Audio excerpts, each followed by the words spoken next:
ആശാപ്രവർത്തകർക്ക് നൽകാനുള്ള കുടിശ്ശിക മറച്ചുവെച്ച് സഭയെ തെറ്റിദ്ധരിപ്പിച്ച കേന്ദ്ര ആരോഗ്യമന്ത്രി ജെ.പി. നദ്ദയ്ക്കെതിരെ പാർലമെന്റിൽ അവകാശ ലംഘനത്തിന് നോട്ടീസ്. പി. സന്തോഷ് കുമാർ എംപിയാണ് രാജ്യസഭയിൽ അവകാശ ലംഘന നോട്ടീസ് നൽകിയത്. സിബി ജോസഫ് തയ്യാറാക്കിയ റിപ്പോർട്ടിലേക്ക്. അസിത, കഴിഞ്ഞ ദിവസമായിരുന്നു ആശാപ്രവർത്തക സ്കീമിൽ കേന്ദ്ര സർക്കാർ ₹1 പോലും കുടിശ്ശിക നൽകാനില്ല എന്ന് കേന്ദ്ര ആരോഗ്യമന്ത്രി ജെ.പി. നദ്ദ രാജ്യസഭയിൽ അറിയിച്ചത്. CPI എം പി കൂടിയായ പി. സന്തോഷ് കുമാറിൻ്റെ ഈ ചോദ്യത്തിനായിരുന്നു ഇത്തരത്തിലൊരു മറുപടി നൽകിയത്.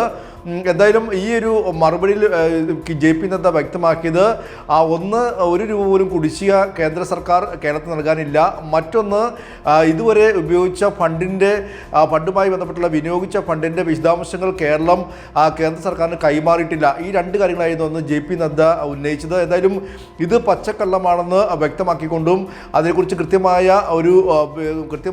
ഇതിനെക്കുറിച്ച് അന്വേഷിച്ച ശേഷമാണ് ഇപ്പോൾ CPI എം പി കൂടിയായ പി. സന്തോഷ് കുമാർ ഇത്തരത്തിൽ ഈ ജെ.പി. നദ്ദയ്ക്കെതിരെ അവകാശ ലംഘന നോട്ടീസ് ഇന്ന് രാജ്യസഭയ്ക്ക് കൈമാറിയത്. രാജ്യസഭാ സെക്രട്ടറി ജനറൽ വഴി കൈമാറിയ ഈ അവകാശ ലംഘന നോട്ടീസിൽ പറയുന്നത് സഭയെ തെറ്റിദ്ധരിപ്പിക്കാൻ വേണ്ടി ജെ.പി. നദ്ദ ശ്രമിച്ചു. അതുമൂലം കേരളത്തെ അവഹേളിക്കാനാണ് ശ്രമിച്ചത്. 100 കോടിയിലധികം രൂപ സംസ്ഥാനത്തിന് കേന്ദ്ര കുടിശ്ശിക ഉണ്ട് ഈ ആശാപ്രവർത്തകരുടെ സ്കീമിൽ എന്നുള്ള കാര്യം വ്യക്തമാണ്. മറ്റൊന്ന്, ഈ യൂട്ടിലൈസേഷൻ സർട്ടിഫിക്കറ്റ് നൽകിയില്ല എന്ന വാദവും പച്ചക്കള്ളമാണ്.